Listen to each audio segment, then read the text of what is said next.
গর্বিত এবং আনন্দিত এবং কৃতজ্ঞতা জানাচ্ছি আমাদের আজকের এই সম্মানিত অতিথিকে, আমাদের শ্রদ্ধাভাজন ব্যক্তিত্ব গুলাম। বাংলাদেশে সব বক্তাই কিন্তু বলেছেন বাংলাদেশে যে পরিস্থিতি যাচ্ছে, আমরা প্রত্যেকেই আমি মনে করি নিজে সরাসরি এফেক্টেড না হলেও আত্মীয় স্বজন নানা যারা আওয়ামী পরিবার, আওয়ামী গোষ্ঠী, এই শ্রেণীগুলো আজকে নির্যাতিত।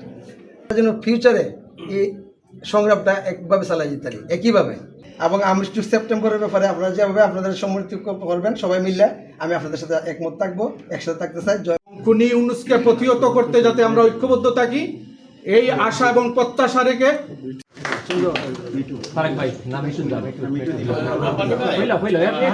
এইখানে দ্বিমত করার আমাদের গ্রুপের কারো শক্তি নাই।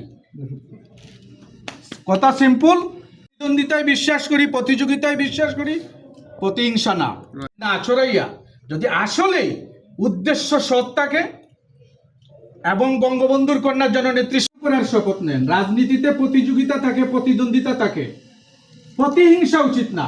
আর আন্ডারগ্রাউন্ডও তাই কেউ কন্টিনিউ করে এই যুব ছাত্রলীগের ব্যবসা প্রতিষ্ঠানে হামলা হয়েছে। এই ভিডিওটা যদিও আমি এগুলি কোনো সময় ফেসবুকও দেই নাই, আমার ছোট ভাই ব্যবসা পেয়ে ব্যবসা আমরা ছাড়িয়ে দিচ্ছি। একসময় শেখ জামাল ভাইয়ের কর্মী, শেবুল মিয়ার কর্মী, তারেক ভাইয়ের কর্মী, বাহার ভাইয়ের কর্মী, আমি আব্দুল্লাহ রেজা।